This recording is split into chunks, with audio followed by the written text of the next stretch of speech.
Hello and welcome back. Hope you enjoyed that little bit of footage there. I shot that over the last week or so, and we're just catching up with it. I think we're on the 28th of September today, and I've had a sort of busy time. As you can see, I've got some standard track out. We said we'd have a look at it, and I don't have enough sort of unshrunken standard track to make a complete circuit. I've got enough to do a sort of a little bit of an end-to-end or station-to-station. Let's just stop that wonderful Princess there. So that's the Princess Royal from the RS2 set. Let's just have a quick look down the coaches there. That and the earlier set with the Britannia, they're both from about 1960 to 61, they're very early 60s. We've got these lovely maroon coaches. I don't think these have seating in. Let me just rotate the camera around. Let's have a look there. No, I didn't think they had. They're fairly grubby condition, the coaches, but sort of it doesn't detract from the fun at all. They run lovely and free. Perhaps I should have stopped that a little bit further ahead. Let's roll that through. I think you can see this group of models in a much earlier video. I think it was a video when I first put this baseboard down. I had it running as a circle. So you can have a look at the insert picture there. You can see the set with its lid and the lid off there. Great looking items. It must have been really terrific to open these on your birthday.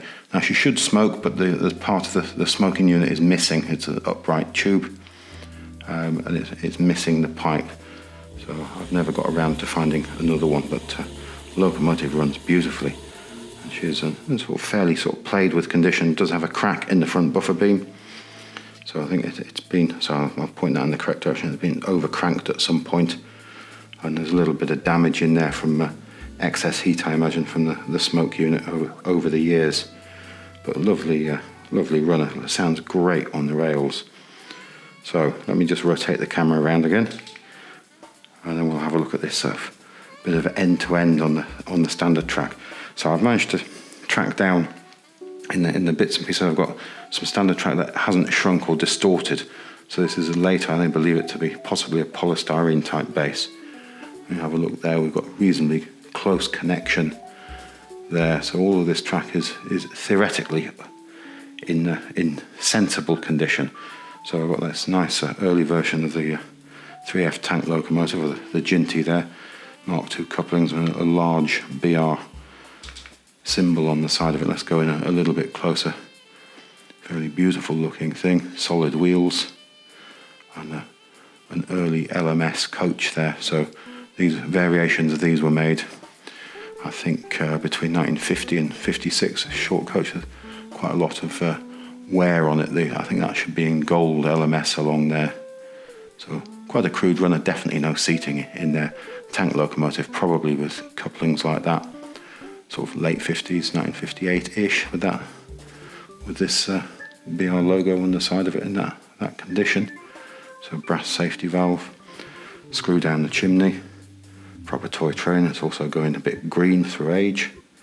So if you have a look at the insert picture there, you can see it's got a lovely motor. So the insides of it look quite nice. And it does run lovely and smooth. Let's give that a little bit of power and see if we can follow that around. And the great sound that comes from the standard track. Typically I've gone for the wrong direction. That comes with just grabbing the controls and not looking what we're doing. So this is just on the clipper.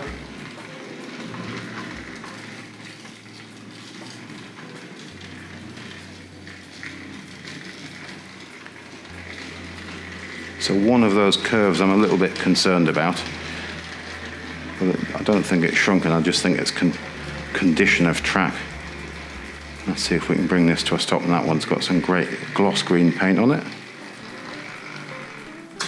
Ooh, I've hooked that into the station, have I? I did this when I was playing with it earlier.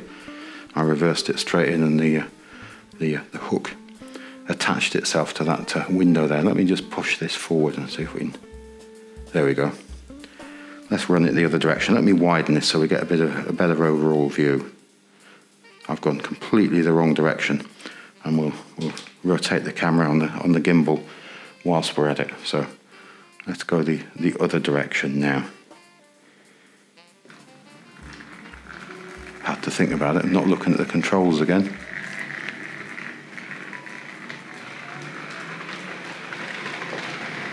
Nice bit of wobble on that coach, but I think that's to be expected at this sort of age. Yeah, it's that curve there I'm not happy about. Ooh. Yeah, and it is, compared to the Morley, I did have the other clippers out to try, and it is just the on-off. It's as it comes to the end there, it just drops off suddenly in power. I think that's purely just down to the design of the unit. So let's have another look at some of this track.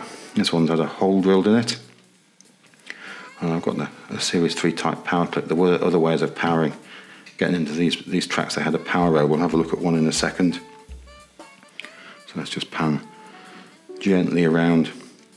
Yeah, I think it's this track, this rail, that seems to give me some trouble. I think it might be just nipping the wheels a little bit. But I do have a couple of others of these large radius curves. It's a short radius. I couldn't find more than, I think I've got 3 in the end, which weren't shrunk and distorted. So you can see a little bit of rust creeping in here and there. Some of them have got more of their original plating left than others.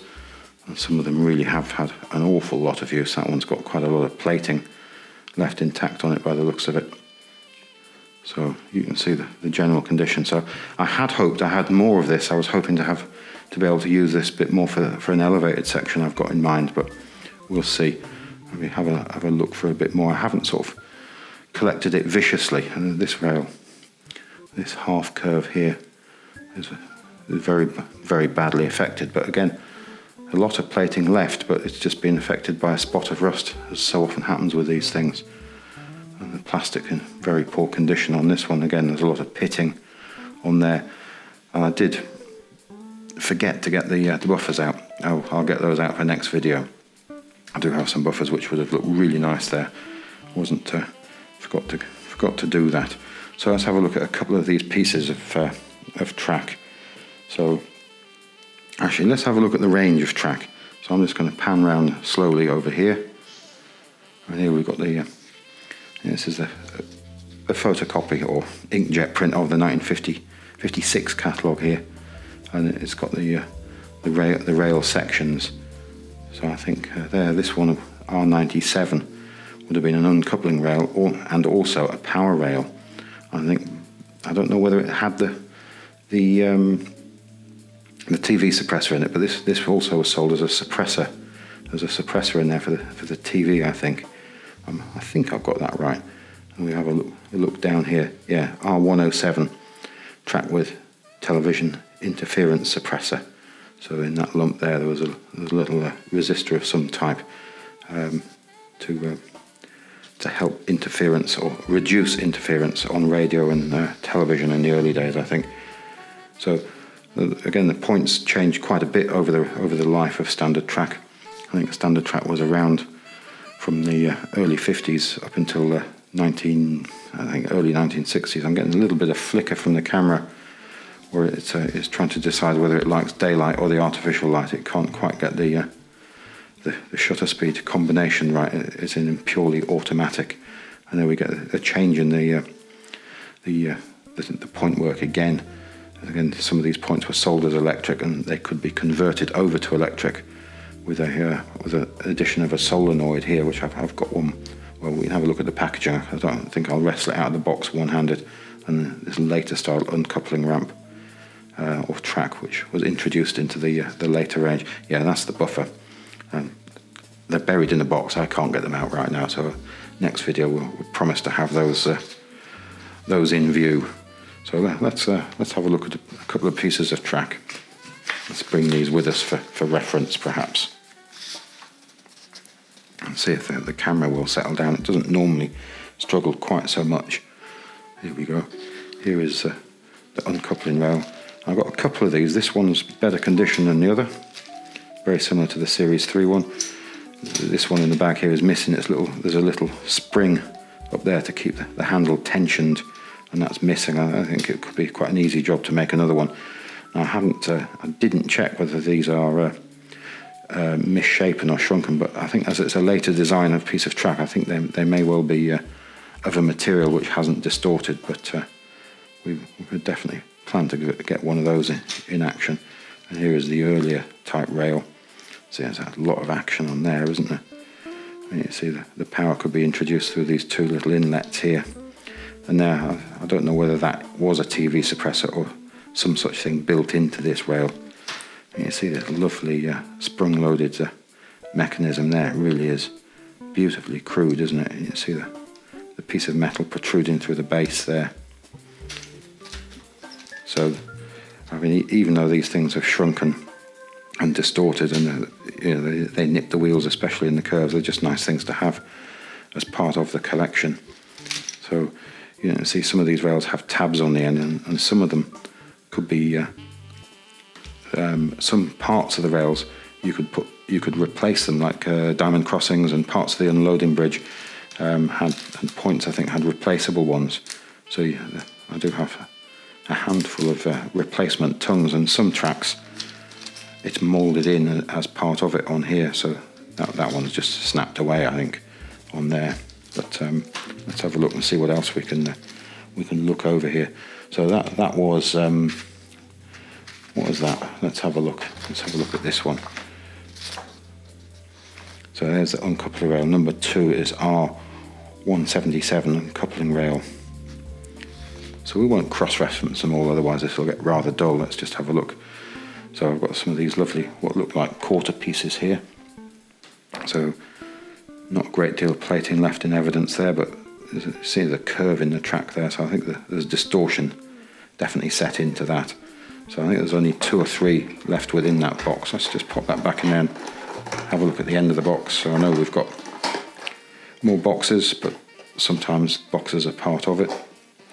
So quarter straight. What have we got? 12, and that's our 105, 1 and 7. What we've got there, it's written on the box 2p, so a slightly different pricing structure there. And I do have some more of them in this box here. This one, there's slightly more, and somebody's written on the end of this there is 13 in that box, 1 and 9. Again, a different straight. I don't know whether I can wrestle that one open. You can see, I think this one, the track's in slightly better condition. I can't get those out one-handed. You can see quite a bit of plating in evidence still there on the rails. So we've got some 1/8 straights here. Let's get some of these polythene bags out of the way. It's a very cute little piece, that, isn't it? Again, I think there's distortion in there, but just such a nice thing to have. Very optimistic piece of moulding, and those 2 rails balanced and held into place like that. There's not a lot holding them in there. So I think there's 2 or 3 in there, and I came across another one in a polythene bag there. Doesn't look to be in too bad a condition. Let's have a look at the end of that box. There we go. R108, should have been 12 in there, 1/8 straight track. There it is. So 1 and 6. And some large radius curves, but half sections. So they're quite lovely pieces. I don't think these are distorted. These look to be quite nice. There's a bit of the tongue missing on there. So they're R109. So there's more in the box. I don't think they're in terribly good condition. I think these are probably better condition than the ones in the box. I don't think I can really wrestle that open either. Curved track. Sadly, all the pieces in here, these are R93. So these are the smaller curves. Let's just have a look at another picture here. So that's those R193. So where are we on the list here? So that's number 6. So number 6, sorry, R93, not 193. Are we reading that correctly? Yeah, 93. I'm adding an extra 1 in there. So that's the small radius curve. Let's pop that to one side. I don't know whether I can get the end of the box open here. Unlikely, shall we say. Let's have a look. Yeah, they definitely have been through them all. They are all shrunken and distorted. They're well beyond use, but just nice to have the items. I think we'll leave well alone there. So the only curved ones, the only small curves I've found is this sort of part circle here. Let's pop that down over here. And they're undistorted, so they're in the later material which hasn't shifted. And I've got a couple of half small curves there lovely with the screw holes straight in the centre of the track, aren't they? They're distorted, that's as close as those rails will get, so they've shrunken. So there's not much chance of those running. They're going to pinch. You know, the gauge is gone. They're going to pinch the wheels as the trains roll around the track and the rolling stock and so on.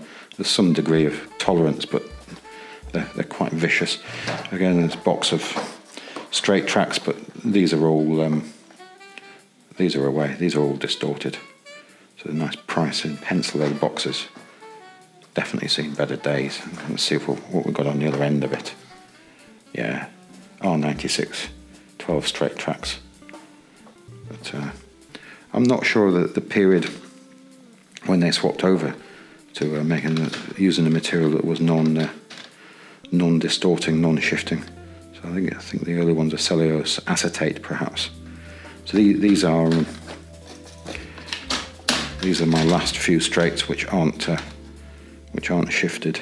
So there's one with a suppressor in it. Look, so very crudely done, but a nice little thing nice little bit. You can tell which is the track just by this little lump in there. So we'll move on. So a diamond crossing. I think this is distorted quite a bit. Sorry about the loud motorcycle in the background. R100. And that says £8 on it. I can guarantee you I didn't pay £8 for it. So yeah, lovely box. And we've got rails look nice and bright on that, don't they? But the top surface is definitely away, but some of the plating on the sides of the rails definitely intact.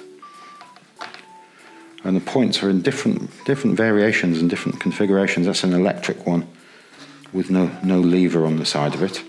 You can see for the pickups for the power supply there. So very, very crude. You can see the whole section moves.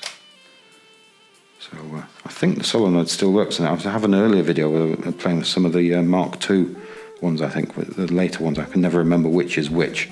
There are quite a number of variations.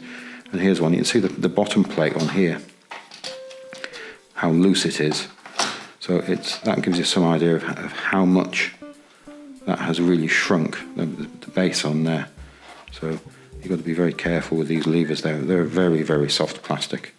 So I think this mechanism still does work, he says. There we go. Let's see if we can whip that base plate off there and have a look at the lovely mechanism underneath. Isn't that terrific? So again, they are just nice things to have. So what was that one? Was that a left hand? There's no guarantee these things are in the correct boxes, of course. 101, R101, left hand point. And there's some slightly later variants here. So that's an electric one, right hand point, but also has a slider switch, so it could be used manually as well. There doesn't seem to be too much distortion in that. I have got some of these I've used in a video a little while ago when we had a small circle of partly distorted track, which I managed to get to run. The solenoids do work. It's a very similar piece, but there's no solenoid motor installed in that one. I think these were sold. If we look at the sheet again, and again the mechanism I think is quite nice on there. Perhaps a little bit of lubrication, that would probably run very, very nicely, that one. Let's just pan back round here slowly so we don't all get dizzy. We'll grab this, and one of these, there's a X97 solenoid assembly. So that's quite a nice thing. If you look at the insert picture, I'm not going to wrestle that out of the box. Another one there, and it's got a Harrods price ticket on it. Can we see that one? And that's quite a lovely thing. Where are we? Let's have a look in here. Oh, it's too early, that one. This is the later sheet. So we can see it there as item number 15. Let's come back over here. The camera's probably going to fight for the colour, the shutter speed again. So yeah, number 15. If we look down here, yeah, let's move this out of the light. So the light's just doesn't quite balance with the light in the room today. So it seems to be, as winter time is approaching, it seems to become more of a problem.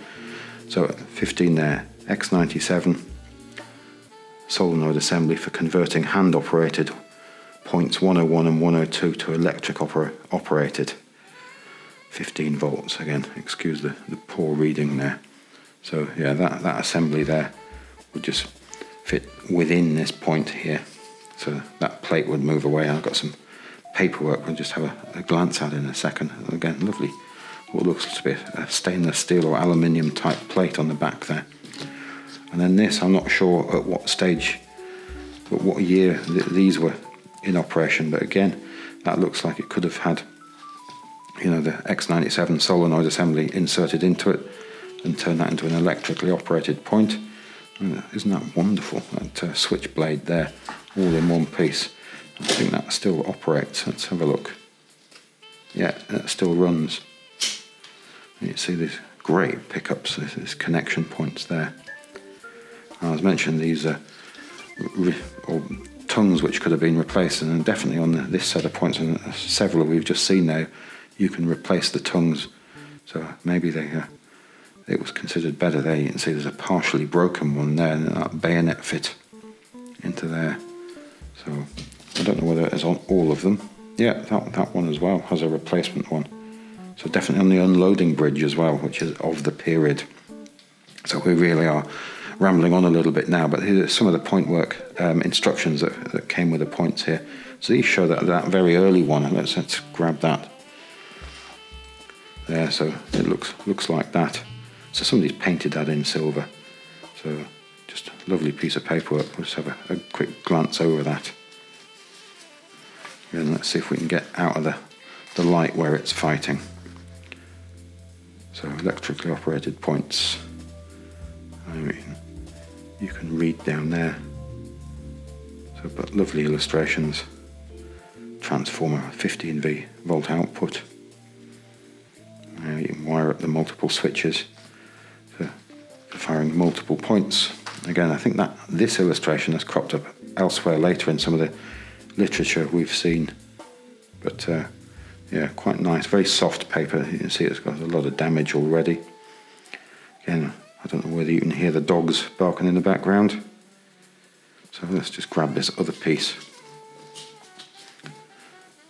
So I've got not enough fingernails to pick this up off the surface. You can see the rust here. So this has probably been in the box with a piece of track which has gone well away. So again, just it's lovely to have these bits of paperwork. I know it's not everybody's cup of tea, but still, it's beats watching the television sometimes, I think. There's some track layouts on the back there. Quite interesting ones. So we'll just have a quick look down there. And I think what we'll do, we'll finish off with a little more running, I think. I mean, I do have several boxes I bought in batches over the years, looking for bits which work. So this is all sort of the reject pieces, really. So I have managed to get the odd circle of track of this running, but there's a lot of distortion in this stuff. Lots of this stuff is different material there. Look, that's like a silver base. And there is some serious shrinkage in this lot. So quite a lot of painted ones. There's quite a lot of shift in those. I mean, you look down the side of those, you can see how they're gone. I don't think it's the elastic band that's caused that damage. It's just that's the way they were. But again, another point. Yeah, so it is absolutely gorgeous looking stuff, and it's such a shame that not very much of it has survived in usable condition. But I hope you enjoyed having a quick glance at that. But I think probably we'll stick with more Series 3, and if I can get enough to use in a sensible elevated section, we'll have a go with some of that. I haven't tried the sidewalls in it yet, but I'm hoping that's going to run. Let's get this RS2 express passenger set on the go again. So let's just run that around a little bit more.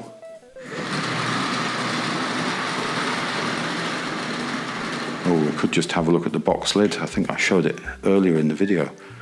So as a drop-in, but lovely box. I think it's That's a bit of tape on there, it says with smoke, magnet adhesion. Tremendous picture. So let's get that underway again. I'm turning the switch the wrong way there. So let's bring this into the station. Glare on the back of the camera there, I can't see anything that's going on. I haven't got anything new out on the Hornby 00. So I'm just bending down to pick up the other handheld. I do have a model on the bench over there which I'm working on. It's the 8F freight locomotive. Needs a little bit of attention. That's one of the items I picked up from Dave Angel at the TCS show back in the summer, but I'm looking forward to getting that out and on the railway, perhaps with some freight wagons. So let's see if we can get the tank locomotive away there with the suburban coaches. Again, just a lovely sound on the rails. And we'll bring that one up to the station.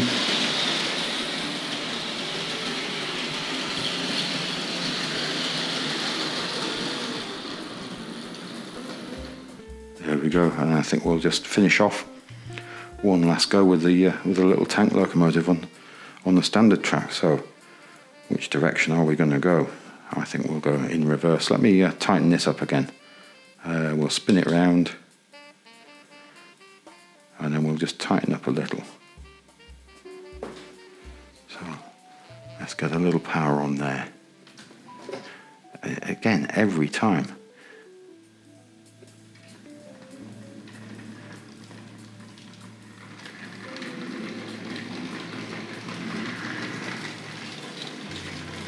Gorgeous little model, this. And there are so many variations over the years.